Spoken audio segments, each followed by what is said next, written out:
جہاد میں جانے سے موت جلدی نہیں آتی، اور جہاد پر نہ جانے سے موت میں تاخیر نہیں ہوتی، ایسا نہیں ہے، بلکہ اللہ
جی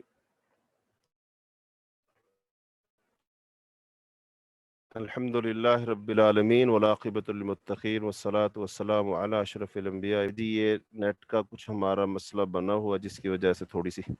پریشانی الحمد للہ ابھی تھوڑا بحال ہوگی.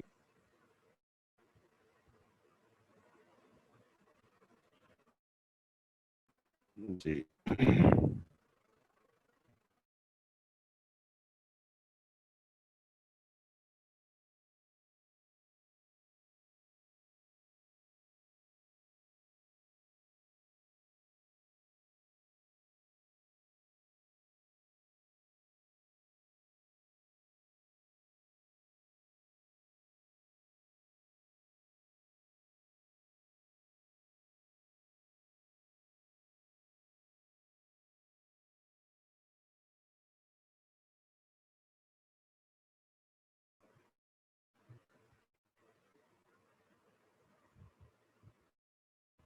جی السلام علیکم. جی آواز آ رہی ہے؟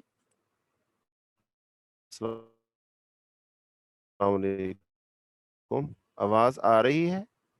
السلام علیکم.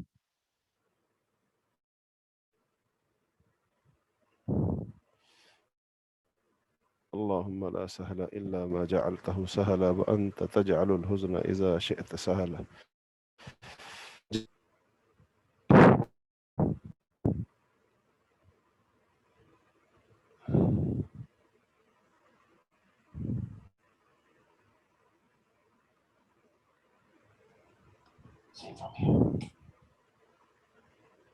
جی شیخ آواز آ رہی ہے. جی تو اب انہوں نے جہاد کا کہا کہ بھی ہم جہاد کریں اور تاکہ جہاد کے ذریعے سے پھر دوبارہ سے اپنی کھوئی ہوئی عزت کو حاصل کر لیں اور اپنے دشمنوں کو نیست و نابود کریں. اس کا ذکر اللہ تعالیٰ نے یہاں پر فرمایا ہے. الم تر الی ملأ من بنی اسرائیل کہ اے نبی کیا آپ نے موسیٰ کے بعد بنی اسرائیل کی ایک جماعت نہیں دیکھی جب انہوں نے اپنے نبی سے کہا آپ ہمارے لیے ایک مقرر کہ ہم اس کی تاکہ ہم اللہ کی راہ میں لڑیں. اس نے کہا ممکن ہے اگر تم پر جہاد فرض کر دیا جائے تو تم جہاد نہ کرو. انہوں نے کہا آخر ہمیں کیا ہے کہ ہم اللہ کی راہ میں نہ لڑیں جبکہ ہمیں اپنے گھروں اور اپنے بیٹوں سے نکال دیا گیا ہے. پھر جب ان پر لڑنا فرض ہے تو ان میں سے تھوڑے سے لوگوں کے سوا سب لوگ پھر گئے اور ظالموں کو اللہ تعالیٰ خوب جانتا ہے. بے شک اللہ ہمارے لیے طالوت کو بادشاہ مقرر کیا ہے اور انہوں نے کہا ہم پر اس کی بادشاہی کیسے ہو سکتی ہے جبکہ ہم ایک اس سے زیادہ حقدار ہیں اور اسے مال کی وسعت نہیں, اس کے پاس نہ تو مال ہے. تو اس نے کہا بے شک اللہ نے اسے تم پر چن لیا ہے اور اسے علم اور جسم دونوں میں زیادہ کشادگی دی ہے اور اللہ جسے چاہتا ہے اپنا ملک عطا کرتا ہے. اللہ بڑا وسعت والا خوب جاننے والا ہے. اور ان کے نبی نے ان سے کہا بے شک اس کی بادشاہی کی نشانی یہ ہے کہ تمہارے پاس وہ صندوق آئے گا جس میں تمہارے رب کی طرف سے تسکین ہے اور بقیہ چیزیں ہوں گی جنہیں آل موسیٰ اور آل ہارون چھوڑ گئے تھے. یہ فرشتے اٹھا کر لائیں گے. بے اس میں تمہارے لیے ایک عظیم نشانی ہے اگر تم مومن ہو. پھر جب طالوت فوجیں لے کر نکلا تو اس نے کہا بے شک اللہ تمہیں ایک نہر کے ذریعے سے آزماتا ہے. پس جب اس نے اس پانا وہ مجھ سے نہیں ہے, اس میں سے سیر ہو کر پانی پی لے گا وہ اس میں سے نہیں ہے, اور جس نے اس کا پانی نہ چکھا یقیناً وہ میرا ہے. ہاں کوئی اپنے ہاتھ سے ایک آدھ چلو بھر کے پی لے تو اس میں کوئی حرج نہیں. پھر ان میں سے تھوڑے سے لوگوں نے جو ہے اس نہر کا پانی نہ پیے, باقی سب نے پی لیا. فلما جاوزہ هو والذین آمنوا معه پھر جب طالوت نے وہ نہر پار کر لی اور ان لوگوں نے بھی جو اس کے ساتھ ایمان لائے تھے تو انہوں نے آپس میں کہا آج ہم میں جالوت اور اس کی فوج سے لڑنے کی طاقت نہیں. یہ جالوت جو تھا یہ مد مقابل تھا اور یہ فوج طالوت کی تھی. وہ لوگ جو اس بات کے یقین رکھتے تھے کہ بے شک اللہ سے ملنے والے ہیں, اور انہوں نے کہا کئی بار چھوٹی سی جماعتیں اللہ کے حکم سے بڑی جماعتوں پر غالب آ جاتی اور اللہ صبر کرنے والوں کے ساتھ ہے. اور جب وہ جالوت اور اس کی فوج کے مقابلے پر نکلے تو انہوں نے کہا، اے ہمارے رب، ہم پر صبر ڈال لے اور ہمارے قدم جمائے رکھ اور اس کافر قوم کے مقابلے میں ہماری مدد فرما۔ پس مومنوں نے اللہ کے حکم سے کافروں کو شکست دے دی اور داؤد نے جالوت کو قتل کیا اور اس نے داؤد کو بادشاہی اور حکومت عطا کی اور جو چاہا اسے، اور اگر اللہ انسان ایک گروہ کو دوسرے گروہ کے ذریعے سے ہٹاتا نہ رہتا تو یقیناً ساری زمین کا نظام بگڑ جاتا، لیکن اللہ دنیا والوں پر بڑا فضل کرنے والا ہے۔ یہ اللہ کی آیتیں ہیں، ہم حق کے ساتھ آپ پر ان کی تلاوت کرتے ہیں اور بے شک آپ رسولوں میں سے ہیں۔ اب یہ جو سارا واقعہ سنایا گیا، اس واقعہ میں جو جہاد کے ضمن میں جو احکامات ہیں اور جہاد کی جو مشقت اور تکلیف ہے یا کیسے کیسے قوموں کو آزمایا جاتا ہے،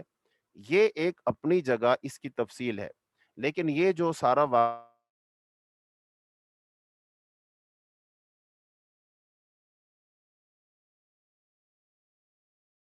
شکار ہوتے تھے، تو لہٰذا آپ صلی اللہ علیہ وسلم کے ذریعے سے ان لوگوں کو ایسی جو ہے بات سنائی گئی، ایسا واقعہ ان کو سنایا گیا کہ جو ان کی کتابوں میں تو پہلے سے موجود ہے، لیکن رسول اللہ صلی اللہ علیہ وسلم نے، ظاہری بات ہے آپ تو پڑھے لکھے نہیں تھے، تو لہذا ان کو ایسا واقعہ سنا ہے ان کی کتاب میں موجود ہے، اور جس واقعے کو سن کر وہ اس بات کا یقین کر سکتے ہیں کہ واقعی یار اس شخص کے پاس تو علم آتا ہے، کوئی وحی آتی ہے، اس کو کوئی بتاتا ہے تو اس کو پتہ چلتا ہے، اس کا مطلب یہ ہے کہ یہ شخص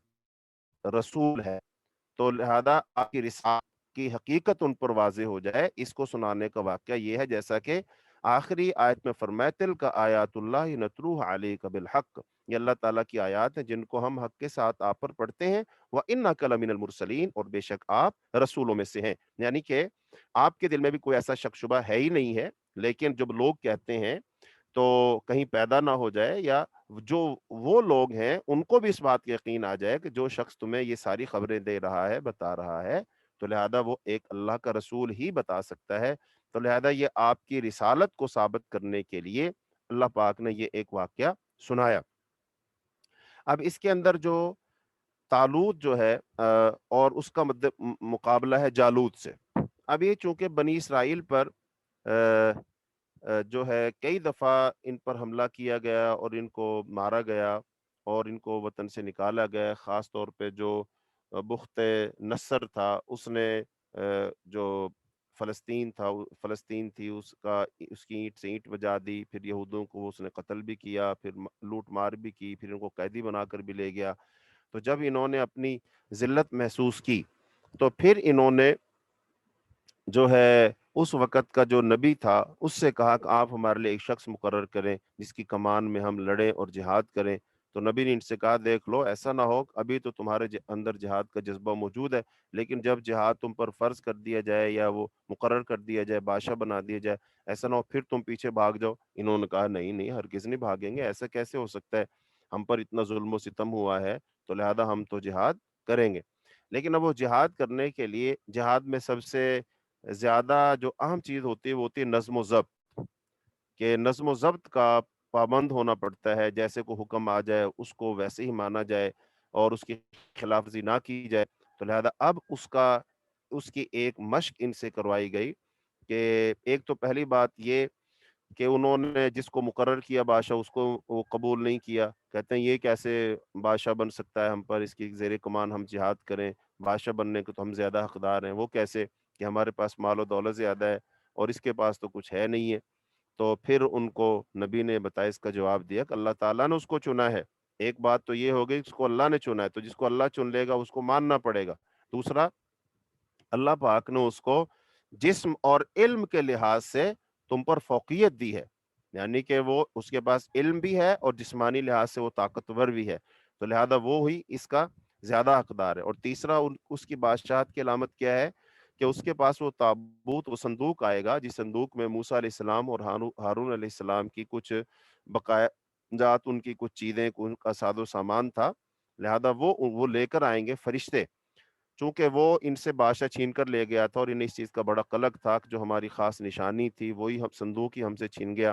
جسے تابوت سکینہ کے نام سے یاد کیا جاتا ہے۔ تو لہذا اب یہ بھی اس بات کی علامت تھی کہ اس شخص کو اللہ نے چنا ہے، پسند کیا ہے، لہذا اس پر اعتراض نہ کرو، اور اس کے اللہ نے اس کو چنا، اس کی علامت کیا ہے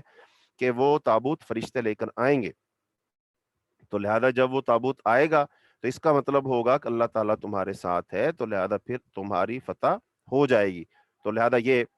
ان کو کہا گیا۔ تو اب جب یہ سب لوگ روانہ ہوئے، تو اب جو لوگ اس میں روانہ ہوئے، جو اس وقت ان کی تعداد تقریباً 80,000 کے قریب بتائی جاتی ہے، 80,000 کا یہ لشکر تھا۔ اچھا، پھر ان سے کہا گیا کہ رستے میں ایک نہر آئے گی، اس نہر کا تم پانی نہیں پیو گے، یہ پابندی ہے، اگر تم پانی پی لو گے تو اس کا پھر مجھ سے کوئی تعلق نہیں ہوگا۔ ہاں، اس شخص کو اگر کوئی پینا ہی ہے تو پھر وہ کیا، پھر وہ ایک آدھ چلو، ایک آدھ گھونٹ پانی پی لے گا، ہاں اس سے زیادہ نہیں پیے گا۔ لیکن اس لشکر نے نافرمانی کی اور سب نے پیٹ بھر کر پانی پیا، اور اس میں سے کتنے لوگ بچے جنہوں نے پانی نہیں پیا، اس کے بارے میں مفسرین نے لکھا ہے کہ جتنی تعداد غزوہ بدر میں تھی مسلمانوں کی، اتنی تعداد میں لوگ، یعنی 310 313 کے قریب لوگ بچے جنہوں نے پانی نہیں پیا تھا۔ اس کا مطلب ہے وہی پھر آپ کے ساتھ گئے، اور یعنی طالوت علیہ السلام کے ساتھ وہ گئے اور باقی لوگوں کو خارج کر دیا گیا۔ اب جب یہ لوگ نہر پار کر کے اس طرف پہنچے تو پھر ان میں سے ظاہر بات ہے کچھ مضبوط ایمان والے ہوتے ہیں، کچھ کمزور ایمان والے ہوتے ہیں۔ تو اب جو کمزور ایمان والے تھے انہوں نے کہا کہ جالوت کا اتنا بڑا لشکر ہے، ہم اس کا مقابلہ کیسے کریں گے؟ تو لہذا ہم تو مقابلہ نہیں کر سکتے، یعنی ہمت ہار رہے ہیں، وہ ان کے حوصلے پست ہو رہے ہیں۔ تو پھر جو ہے ان میں جو پختہ ایمان والے لوگ تھے، بعض لکھا ہے مفسرین نے، جو ان کے علماء اس وقت ان کے ساتھ تھے، انہوں نے ان سے کہا کہ گھبرانے کی بات نہیں ہے۔ بعض دفعہ ایسے ہوتا ہے کہ چھوٹی چھوٹی جماعتیں بڑی بڑی جماعتوں پر اللہ کے فضل سے غالب آ جاتی ہیں، تو لہذا ہمیں گھبرانا نہیں چاہیے۔ جب اللہ ہمارے ساتھ ہے تو پھر فکر کی کیا بات ہے؟ اللہ ہمارے ساتھ ہے تو اللہ تعالیٰ ہماری مدد کرے گا۔ تو لہذا یہ بات کہہ کر انہوں نے ان کی ڈھارس بندھائی، اور پھر جب لشکر آمنے سامنے ہوئے تو پھر جو داؤد علیہ السلام ہیں وہ میدان میں نکلے، اور انہوں نے اپنے گوپی کے ذریعے سے ایک پتھر لیا، اور گوپی کے ذریعے سے وہ پتھر لے کر کے انہوں نے مارا، تو وہ جو فوج کا سپہ سالار تھا، ان کا بادشاہ تھا، اس کو لگا اور وہ اس سے مر گیا۔ تو وہ جب اس سے مرا تو اس سے ان کی جو فوج تھی اس میں بھگدڑ مچ گئی، اور ان پر روب طاری ہو گیا، اور وہ شکست کھا گئے، اور پھر یہ لشکر جو ہے غالب آ گیا۔ تو اللہ تعالیٰ فرماتے ہیں اگر اللہ تعالیٰ لوگوں کو لوگوں کے ذریعے سے وہ روکتا نہ، تو پھر تو زمین کے اندر فساد ہی فساد ہو جاتا۔ تو اللہ پاک لوگوں کو لوگوں کے ذریعے سے فساد سے روکتا ہے، یعنی جب کچھ لوگ سرکش اور باغی ہو کر اللہ کی زمین پر فساد پھیلاتے اور اللہ کے بندوں پر وہ چڑھ دوڑتے ہیں، تو پھر اللہ تعالیٰ ان کے مد مقابل کچھ لوگ کھڑے کرتا ہے اور وہ ان کا مقابلہ کرتے ہیں۔ تو یہاں پر بھی ایسے ہی ہوا۔ تو اللہ نے ایک تو یہ بتایا، ابھی سارے واقعہ سے ہمیں بھی یہ بات معلوم ہوتی ہے، اور اس وقت صحابہ کرام اور مسلمانوں کو بھی یہ بات سمجھائی جا رہی ہے کہ اللہ تعالیٰ کا جو دین ہے اس کو غالب کرنے کے لیے جہاد کرنا ضروری ہوتا ہے۔ جو مد مقابل لوگ ہوتے ہیں وہ ویسے نہیں مانتے ہیں، ان کے ظلم و ستم کو دوسرے گروہ کے ساتھ روکنا ضروری ہے۔ تو لہذا جہاد کرنا ضروری ہے، جہاد اسلام کی ضرورت ہے، جہاد اسلام کا ایک اہم رکن ہے، جہاد کے بغیر اسلام نہیں پھیلا ہے۔ بعض لوگ کہتے ہیں کہ بھی اسلام جو ہے وہ جو ہے اخلاق کے ذریعے سے پھیلا ہے، یہ بات صحیح ہے، لیکن اخلاق کے ذریعے بھی پھیلا ہے، لیکن جہاں جہاد کی ضرورت پڑی، تلوار کی ضرورت پڑی، وہاں تلوار بھی اٹھائی ہے۔ جہاد اسلام کا ایک اہم رکن ہے، صرف اور صرف دفاعی جہاد نہیں کیا، جیسا کہ بعض لوگوں کو یہ نظریہ ہے کہ جہاد صرف دفاعی ہے، یعنی اگر کوئی حملہ کرے تو صرف اس کو روکنے کے لیے جہاد ہے اور اقدامی جہاد نہیں ہے۔ نہیں، یہ نظریہ درست نہیں ہے، بلکہ صحیح نظریہ یہی ہے کہ اسلام اخلاق کے ساتھ بھی پھیلا ہے، دعوت بھی دی گئی ہے، لیکن جہاں پھر اسلام کی راہ میں رکاوٹ ڈالی گئی اور نہ وہاں اخلاق سے لوگ مانے، نہ وہاں دعوت سے لوگ مانے، سمجھانے سے نہ سمجھے، الٹا ظلم و ستم پر اتر آئے، تو پھر اللہ تعالیٰ نے جہاد کرنے کا حکم بھی دیا۔ جہاد بھی وہاں کرنا چاہیے، یہ رسول اللہ صلی اللہ علیہ وسلم نے کیا ہے۔ اور دوسرا یہ کہ آپ صلی اللہ علیہ وسلم کی رسالت و نبوت کو ثابت کرنے کے لیے یہ واقعہ سنایا گیا۔